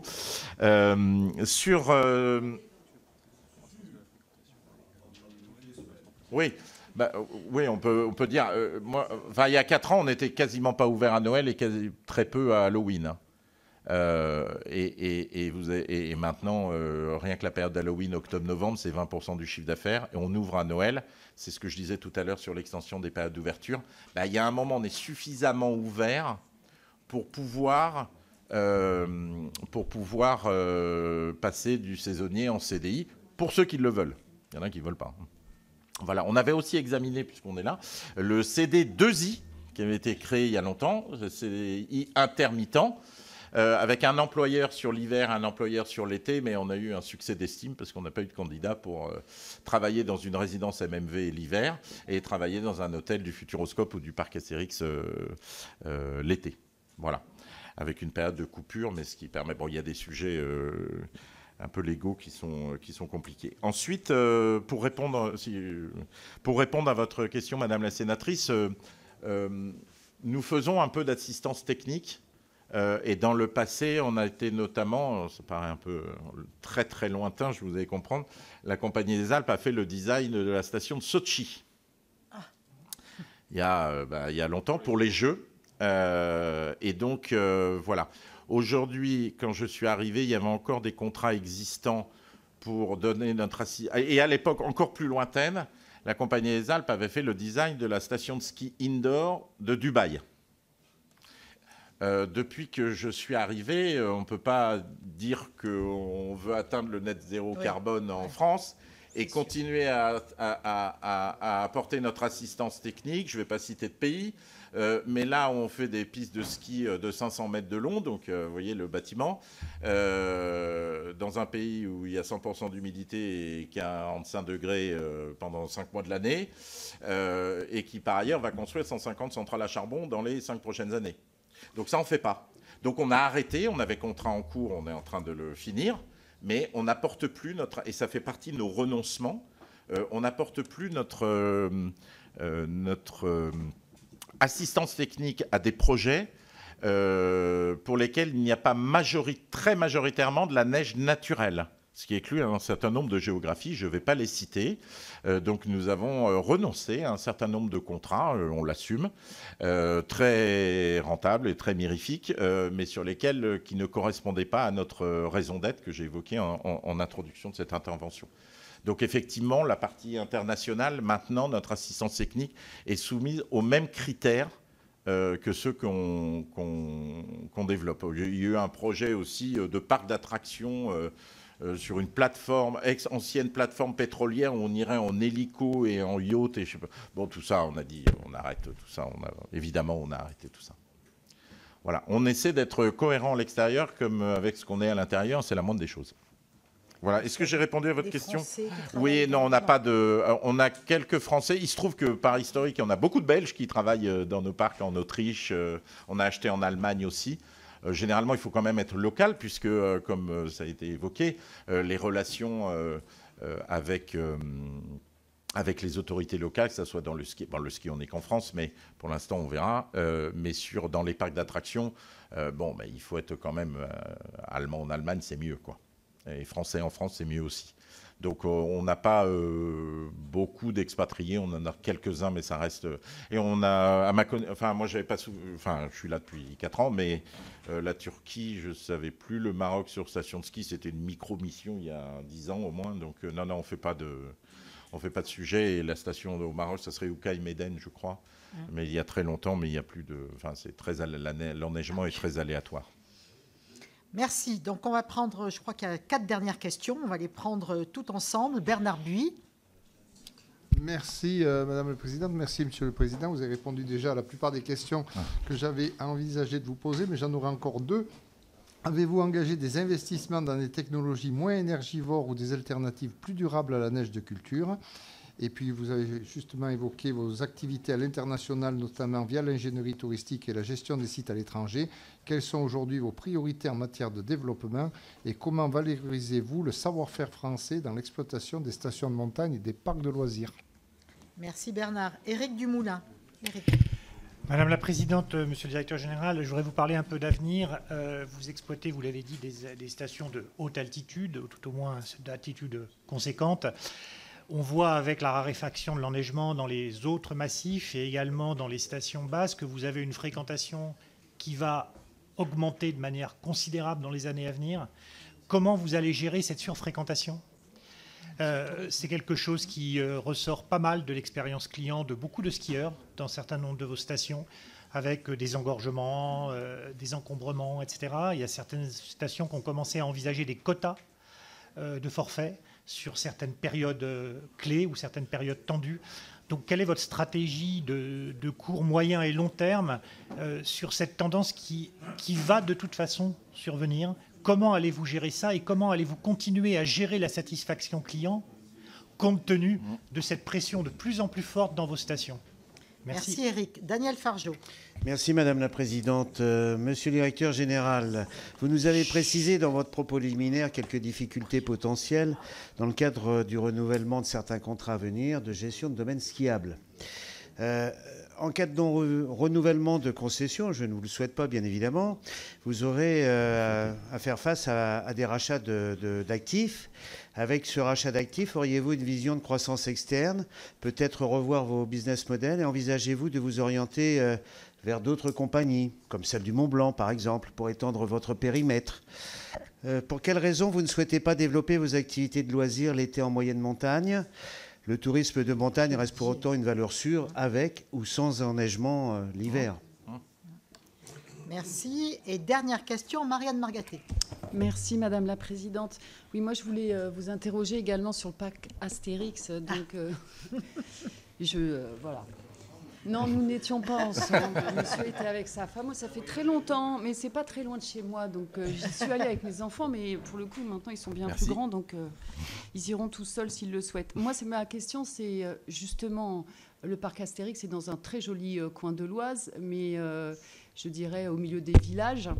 Mais la question que je me pose, c'est la question du transport, du transport des salariés.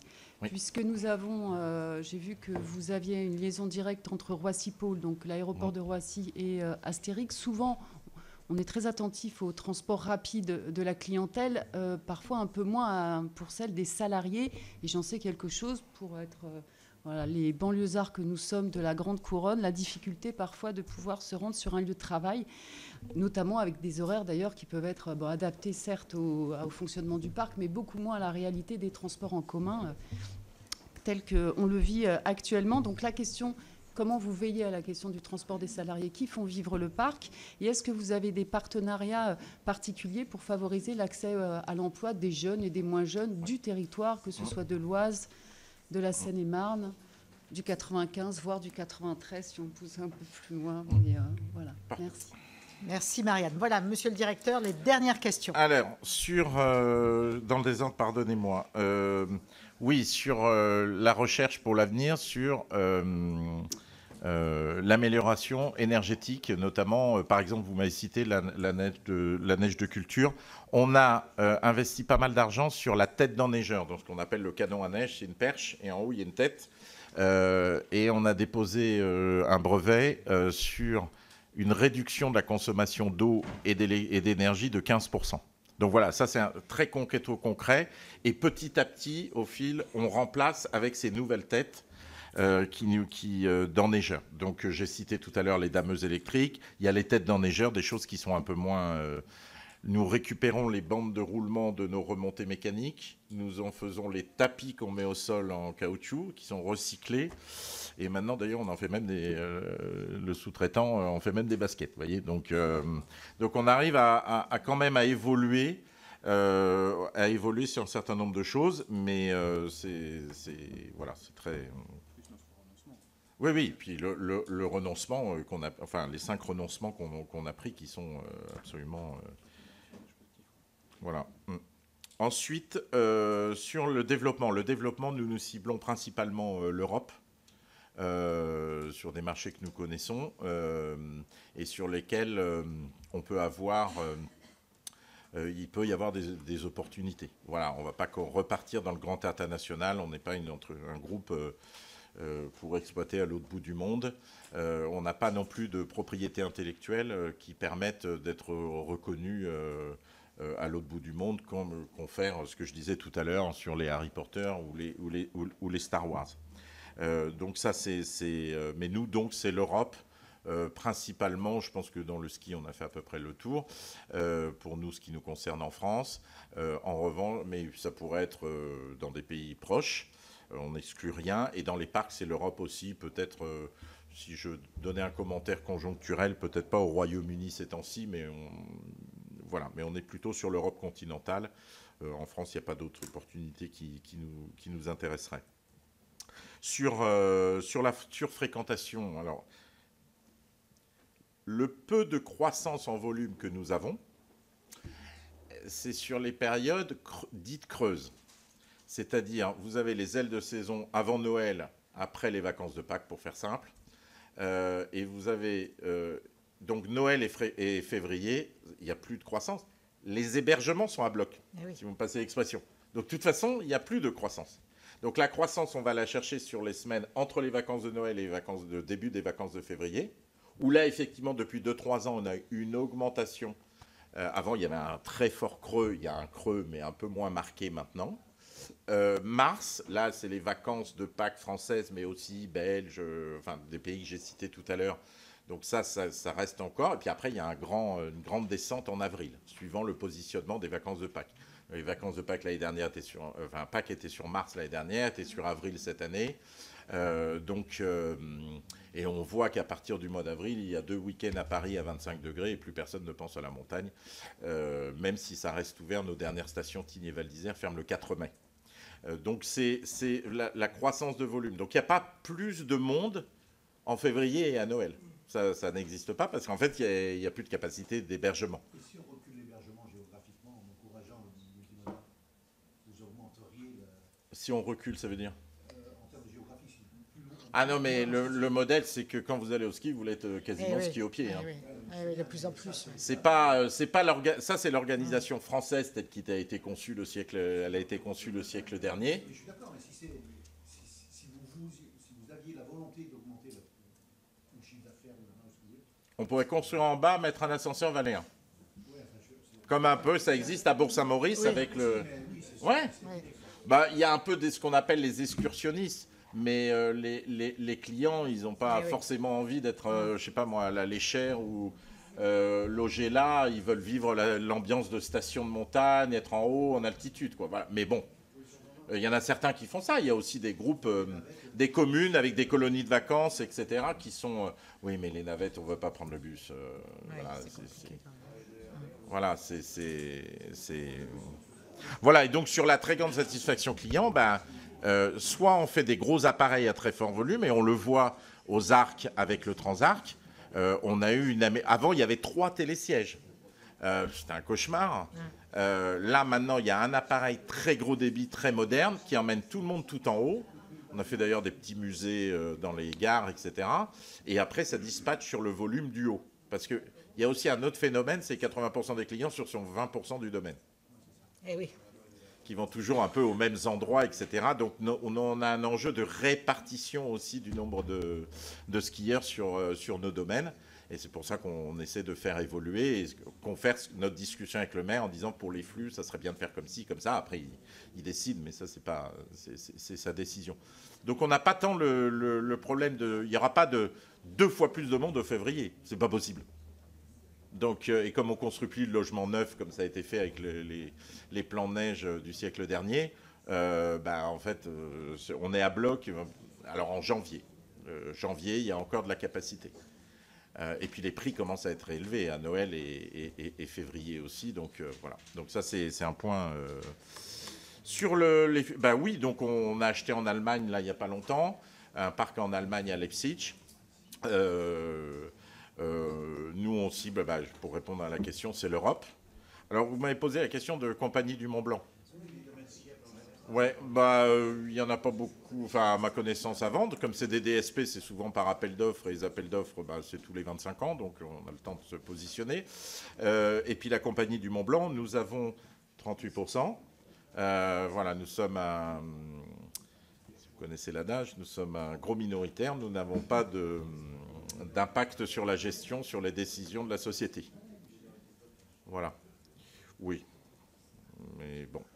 Donc, je sais pas, ça serait pas... même si Chamonix est en tant que tel un produit, c'est un peu, si je faisais une parallèle, c'est un peu le Mont-Saint-Michel de la montagne. C'est-à-dire que déjà, c'est un équilibrage été-hiver. Voilà. Mais très touché, évidemment, comme partout, par le réchauffement climatique. Mais aller à la mer de glace, vous voyez, il y a 37 étages maintenant. 37 37 étages. Donc, si vous connaissez un climato-sceptique, vous l'emmenez faire les 37 étages à pied à la mer de glace, et il ressort, il ne l'est plus.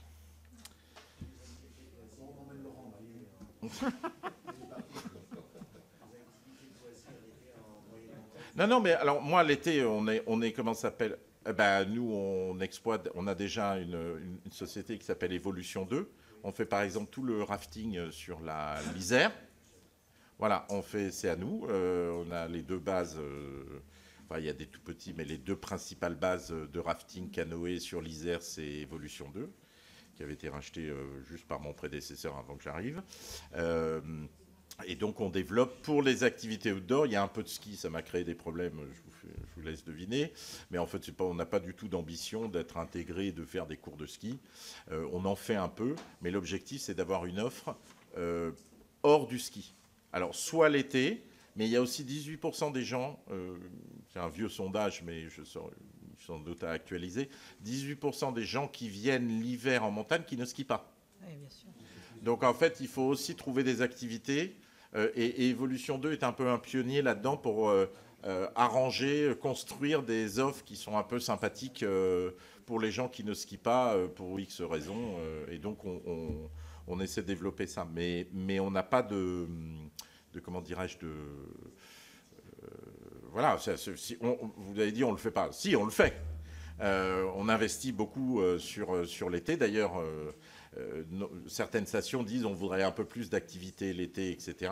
Mais après, encore une fois, vous avez les stations, vous êtes à plein soleil, c'est pas la même chose que vous êtes dans une station village, même en haute altitude. Quand vous êtes à Pralognan, c'est très différent que si vous êtes à Plaine-Belle-Côte, par exemple.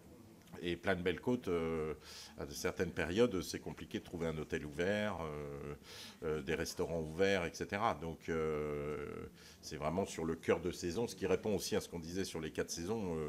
Déjà, si on en fait 2 bien, ça sera bien, quoi. Voilà. Dernier point, peut-être sur le transport des salariés. Ah oui, pardon, excusez-moi, transport des salariés. Mais alors, nous, on a maintenant, cette année, on a renforcé. Malheureusement, le parc Astérix n'est pas relié par un transport en commun en site propre. Donc on a, et avec l'aide de la région d'ailleurs Hauts-de-France, et alors on n'a pas de chance parce que les deux gars, il y a la séparation entre l'Île-de-France et les Hauts-de-France, et alors donc le pass Navigo ne permet pas d'aller jusqu'à la... et ainsi de suite. Donc en fait on a mis 2 tapis roulants, enfin 3, il y en a un de Roissy, qui est valable pour nos clients mais aussi pour nos salariés. On a renforcé considérablement cette année, avec des bus électriques. On a mis de Fos, on a mis aussi un tapis roulant pour nos salariés comme pour nos clients. Et Creil. Ça, c'est quand on descend du nord pour aller, vous connaissez. Donc de Creil aussi, on a considérablement augmenté les amplitudes et le nombre les fréquences. Donc maintenant, il y a pas un tapis roulant, voilà, mais c'est très rapide. Et donc nos salariés, on les pousse à prendre ce type de... Malheureusement, nous n'avons pas... On a étudié plein de choses, y compris de faire une remontée mécanique sur plusieurs kilomètres pour arriver de la gare jusqu'au parc Astérix. Mais là, bon, c'était trop compliqué, ça a été abandonné. Non, c'est essentiel pour nous, hein, puisque comme vous l'avez dit, sinon ils ne peuvent pas venir travailler. S'ils ne viennent pas travailler, les clients ne sont pas contents et nous, on n'est pas contents non plus. Donc, le Roissy-Picardie arrive. Et ben voilà, donc... S'il arrive, on attend. Et c'était comme la RN 90. Le siècle dernier, on a une bretelle d'autoroute, ce qui est déjà pas mal, mais qui était le siècle dernier. On aimerait bien, mais on n'aura pas la liaison ferroviaire directe ou en site propre. Voilà. Mais donc, du coup, ça se gérera que... Alors, en plus, on a du covoiturage pour nos salariés. On a mis un système avec une start-up là, qui fait ça très bien. Voilà, on essaie de développer au maximum l'accessibilité, mais le saut quantique n'interviendrait que si nous avons un TCSP, un transport en commun en site propre, et type ferroviaire ou tramway, mais on ne l'aura pas à cet endroit-là. Voilà, donc il faut faire des efforts et mettre un tapis roulant en aller-retour. Voilà. Alors oui, alors ça très important parce que c'est un sujet qui me tient à cœur. Nous remettons 120 diplômes par an. On a des partenaires avec l'AFDAS, avec tout ce qui est possible de faire. Nous avons un programme dont je suis assez fier, d'ailleurs je remets moi-même les diplômes. Nous nous embauchons en formation des migrants. Nous les formons à apprendre le français, on leur apprend à faire un premier métier. On les diplôme avec un diplôme qui est reconnu. On en a 7-8 par an. Et le programme HOPE, ça s'appelle. Et après, ils ont un vrai métier. Et je peux vous dire que chaque mois de décembre, quand je remets les diplômes, quand on voit certaines personnes et qu'on se dit 5 ans avant, elles étaient je ne sais où, sur un bateau ou je ne sais où, c'est satisfaisant. Ils sont motivés comme jamais. Je peux vous dire que voilà, c'est très satisfaisant. On a aussi des jeunes, des programmes avec les cités de Creil, par exemple, des programmes d'insertion avec toutes les associations Hauts-de-France, Oise, etc., la CCI. Et voilà, nous, on est, comme on le disait, une intensité humaine, donc on recrute, et puis on recrute d'abord des gens qui ont envie et qui ont de la bonne volonté. Et donc, voilà, après, il y a des compétences plus particulières, plus techniques. Mais ça, on en a déjà parlé tout à l'heure. Voilà. Mais donc, très grande fierté, ce programme HOPE, 7 ou 8 par an, et on en est très, très content. Eh bien, merci beaucoup, Monsieur le Directeur Général. On a compris, au vu du nombre de questions qui vous ont été posées, des réponses que vous y avez apportées. Vous nous avez consacré une longue plage horaire et on en est satisfait parce que c'était une première aussi de vous auditionner dans le cadre de la Commission des affaires économiques. Je pense aussi que c'est bien qu'on arrive à diversifier autant les sujets qui relèvent de nos compétences. Merci, on vous souhaite une bonne journée. Merci beaucoup. Merci à tous. Merci. Alors,